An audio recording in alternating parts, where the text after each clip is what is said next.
feel like the kind of day to say, God bless America, with my usually cheery disposition. But if there was a day, guys, God bless America, please. If there was a day that America needed a blessing, it would be today. And I didn't want to talk about what the big news item of the day is today. I wanted to talk about this. I wanted to talk about how it's about time Trump cut federal funding from Planned Parenthood. Now, granted, it's not all of the federal money that goes to Planned Parenthood. It is a lot of the money that goes directly from the feds to Planned Parenthood. And it's about time. It's about time. I wanted to spend all of our time talking about this today. Instead, we're going to talk about this. And it's not that I don't enjoy defending the Second Amendment. It's not that I don't enjoy defending your right to the use of weaponry, to defend your right to life, liberty, and the pursuit of happiness. It's that I don't know what it is about this one. I feel like crap having to tell you that there was a school shooting in Santa Fe, Texas today, and 8 kids are dead.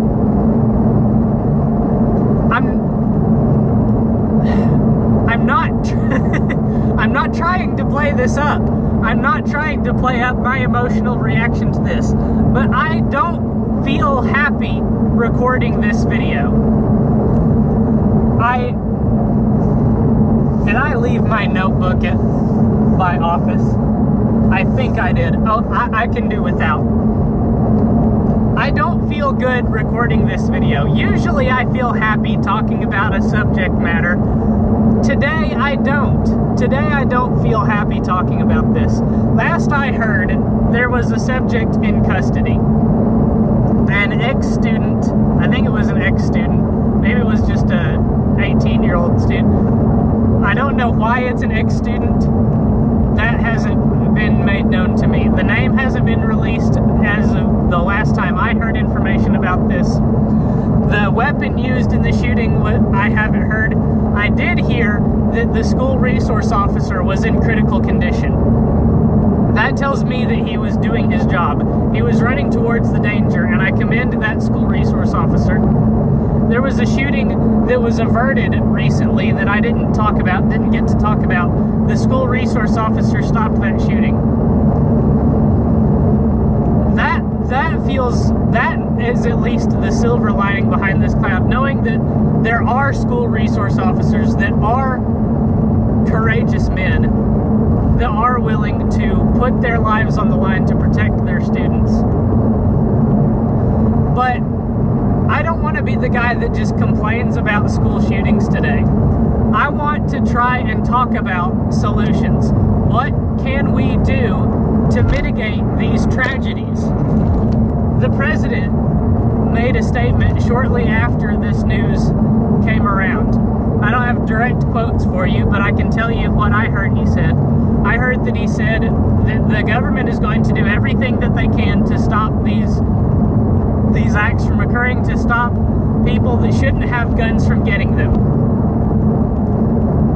And at this point, I simply wonder how that can be done without taking some Minority Report dystopian future stance on crime, where we're going to convict people of crime that they haven't committed yet. What else can we do? I know one thing we can do. We can force states to participate in the National Instant Background Check System. That's the wrong acronym. National Instant Criminal Check System. Whatever the acronym is, we can force states to participate in that. There are states that don't send their information to that database. And that has been a problem. We can stop this, what's the name? We can stop this crappy promise program that keeps criminal students from getting a record. That that's why Parkland happened, I wouldn't be surprised if that's why Santa Fe happened. Those are two things we can do right now that everybody ought to be on board with. But the primary reason for why a solution is not coming is because of what I've been talking about in recent days, about the nature of the polarization in our country these days. It's not just that we're a polarized people right now. That's not the only thing that's stopping us from doing good things for our country. It's the nature of the polarization. The nature of the polarization is such that the left cannot leave from their positions. To do so is unacceptable. There is no compromise that the left can give to the right. It's unacceptable. The right is at the same point. Compromising with the left from the point of the right is unacceptable, is capitulating to the left. And their points can't be left. And it's as I said in that video, it's right for you and your tribe because it means you're standing on your principles. And it's bad for your opponents in the sense that they're stonewalling, they're stopping progress, they're preventing us from moving forward as a country. In terms of tribalism, in terms of moral absolutes, there is a right side and a wrong side. There is a side whose solutions are not making our kids any safer. And there is a side whose solutions can and will make our kids safer. Obviously, I think that my side is that side, the side that will make the kids safer.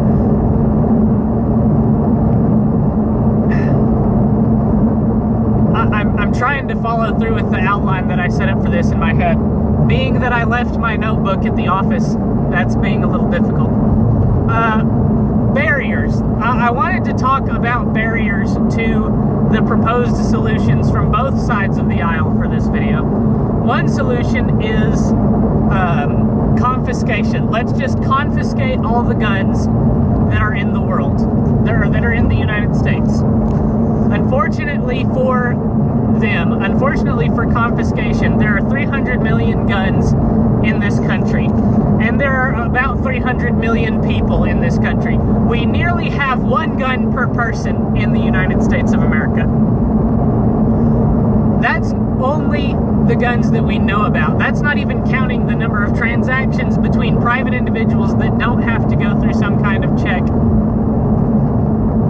We don't know about those guns. There's no way to confiscate 300 million guns from 300 million people. If it was 300 million guns in the hands of 5 people, you could do it. But not from 300 million. There's also barriers to restricting the access to guns. It's called the Second Amendment. The Second Amendment says, a well-regulated militia being necessary to the security of a free state, the right of the people to keep and bear arms shall not be infringed. And we've talked extensively about the Second Amendment. We've talked about the spirit behind the Second Amendment. We've talked about the letter of the Second Amendment to excessive degrees. The spirit behind the Second Amendment is that you have the right to defend yourself, to defend your right to life, liberty, and the pursuit of happiness. And the founders thought it prudent to extend to the people the right to use weapons to defend their right to life, liberty, and the pursuit of happiness. That's the spirit of the Second Amendment. The letter of the Second Amendment has nothing to do with militias, as we have discussed in previous videos. And even if it did,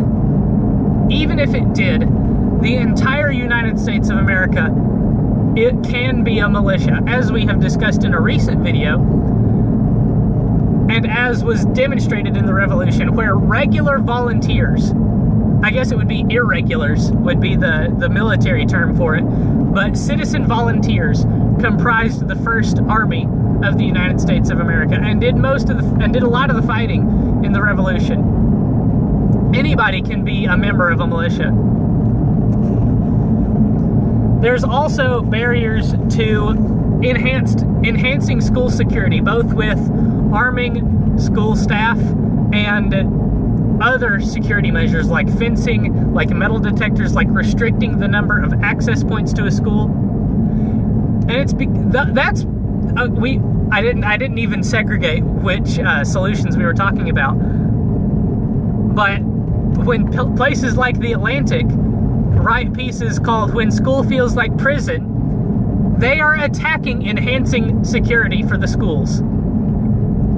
They are attacking increasing security measures for regular students, irrespective of the fact that the children of the people that consider themselves our betters send their kids to schools with top-notch security, protected by armed guards that cannot leave their social bubble without taking armed guards with them. I don't know if it's against the law for them to do that, but they have the ability, and I believe they exercise it. Our betters think that their children are deserving of armed protection, but our children are not.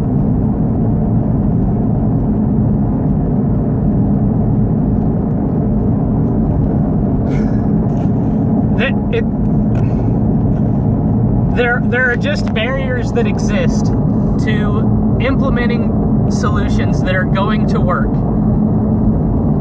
There are barriers to implementing the solutions that the left thinks are going to work.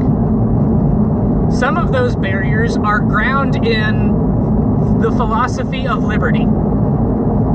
And there are barriers to solutions that are ground in the belief that you can't be trusted to protect your life, your liberty, your pursuit of happiness, much less the life and liberty of those around you. Maybe I'm frustrated. Maybe that's what I'm feeling right now, and that's why I feel down about having to talk about another freaking school shooting. That it is frustrating. You know, one of the things that the left does when they talk about school shootings and safety in the schools, it seems like they're pining for God. No, not capital G, lowercase o-d, capital G, capital O, capital D. The good old days. They're pining for the times when life was simpler and safer, and our kids didn't have to worry about whether or not there was going to be a school shooting. Our kids were safe in the schools. There was nothing to worry about. And wouldn't it be great if we could go back to God, to the good old days, when life was simpler, when our kids didn't have to worry about 15 billion gender identities and whether or not they needed to practice safe sex because everybody was going to wait till they were married anyway. Wouldn't it be great if we could go back to the days when every house had an intact nuclear family in it, and we could all sleep with our doors unlocked and our windows open because we were safe in our own neighborhoods? Because there was a sound moral foundation for the country. Because we believed in morals. Because we were a Christian nation. And our kids walked 2 miles to get to school because it was safe. Not because there weren't any cars, because it was safe to do so. When everybody knew everybody else's name and what you liked to eat for dinner because we were having dinner with each other. Wouldn't it be great if we could go back to the good old days when everybody older than 16 had a gun rack in the back of their car because they went hunting after school? They were hunting before school, and then they would come to school, and then they would go back to the woods after school and continue to hunt. Wouldn't it be great if we could go back to the good old days when there was gender parity in the school system, when there were just as many men teaching as there were women, and everybody carried a gun for the safety of themselves and their students? You know, a lot of the the stuff that I just said, we're not allowed to pine for. We're not allowed to say, wouldn't it be great if we could go back to the good old days in terms of the sexual revolution? We're not allowed to say, wouldn't it be great if we could go back to the good old days in terms of religion and in terms of being a God-fearing nation? We're not allowed to do that. That's sexist, bigoted, racist, homophobic, xenophobic, you name it, as a former presidential candidate would say. We're not allowed to do that. But the left is allowed to pine all they want for the good old days of when our kids were safe in school and nobody attacked a school, nobody went into schools to shoot kids. You know, there are places that have chronicled the shootings that have gone down in schools, going back as far as history, going back to the beginning of the country. And if you go back and look at those, I thought about doing a video where I chronicled all of those events and talked about each of them and what they meant. So many of those early events were not massacres. There was one, and it is a very politically incorrect school massacre. But before the 1900s, there was one school massacre. There were several times when someone was shot in school, but it was what I call a discrete act of homicide. Somebody went to a school to kill a specific person, and they weren't there to shoot up the school. They were there to kill that guy. Even before the 1950s, there weren't any, as we would call them today, school shootings. There weren't any massacres. Again, there were instances of discrete homicide, but there were no massacres. The first time America became aware of the school shooting as a massacre, as a social phenomenon, I think you'll know what I'm about to say, was Columbine. Was that the 90s or the 80s? I wasn't alive then. I was alive in 93 on, but it was before my time, as they would say. I think it was the 80s. And it feels like they've been increasing in frequency. They definitely get a lot more media coverage than they used to. But what happened? What happened, as a former presidential candidate would ask? What happened? Why are school shootings considered to be the epidemic that they are today? Why are school shootings the problem that they are today? Obviously, they're a tragedy. They're a problem in that sense. What has caused them to emerge? That's the question that I'm asking. What has caused them to increase in frequency, or at least in terms of the way we observe school shootings? What happened? It's sexism, racism, bigotry, homophobia, xenophobia, etc. for me to tell you. But I'm going to tell you. It was the assault on Western culture, on Western values, that caused school shootings to become more frequent, to become worse, you might say. Because if you want to say every act of homicide in a school was a school shooting, then school shootings have always been around. They've just gotten worse over time because people decide they're going to go and commit more homicide at a school.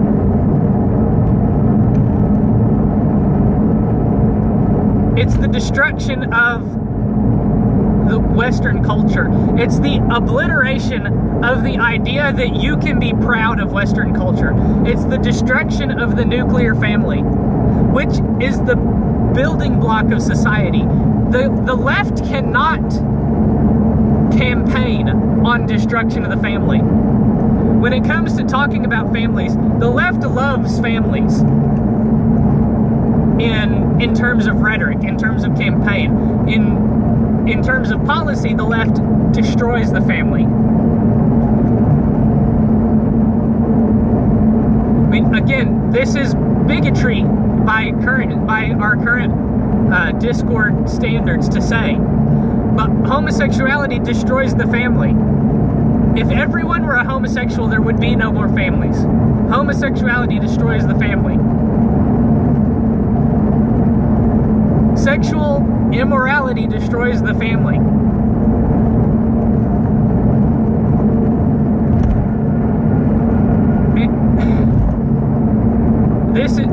This is my frustration with the issue. The solution to school shootings is not going to be realized in our current state of political discourse. First of all, because of the state of political discourse. But more than that, because of the state of our culture. Because we've come so far in the destruction of Western society. Western society that is inarguable, was fantastic. Built so strong a culture that it's taken nearly a century to get to this point. You know, socialism was invented before World War II. And it's 2018. 100 years it's taken for socialism to get us to this point. We might be at the brink of leaving Western culture behind and seeing a decline across the society. You know, it's been said we're on the same train tracks as Europe. We're just a couple of cars back. We're headed culturally down that road. There is hope in the next generation. You know, despite the fact that Generation Z is the face of the current gun control movement. Although, how long has it been since we heard from David Hogg? Generation Z is the one that's been eating Tide Pods. There's some hope, though. Some studies have pointed to Generation Z being the most conservative generation since World War II. We could be seeing a turning point, but it's going to be a while before that turning point is realized. So I suppose until then, I'm going to continue to be frustrated, when it comes to these school shootings. Despite the tone of the video, I hope that you enjoyed it. Let me know what your thoughts are in the comments. Leave a like if you enjoyed. Hit subscribe and hit the bell for notifications so that you don't miss a single video in the future. I do apologize for last night's video going up so late. I was not in my typical setup and I needed to do some editing. I'm going to have to do some editing on this video, so it's going to be coming up late. I do thank you for your patience in bearing with me in this time of transition in my life. It's coming up on the end of the transition. I'll be in a steady situation. I'll be able to do editing. I might even be able to get edited videos up in a more timely manner. Again, I thank you all for your patience. I hope that you'll come back and join me in future videos. Make sure you're checking back every weekday for a new report. Thank you all so much for watching this video. Until next time, have a good night, have a great weekend, and God bless.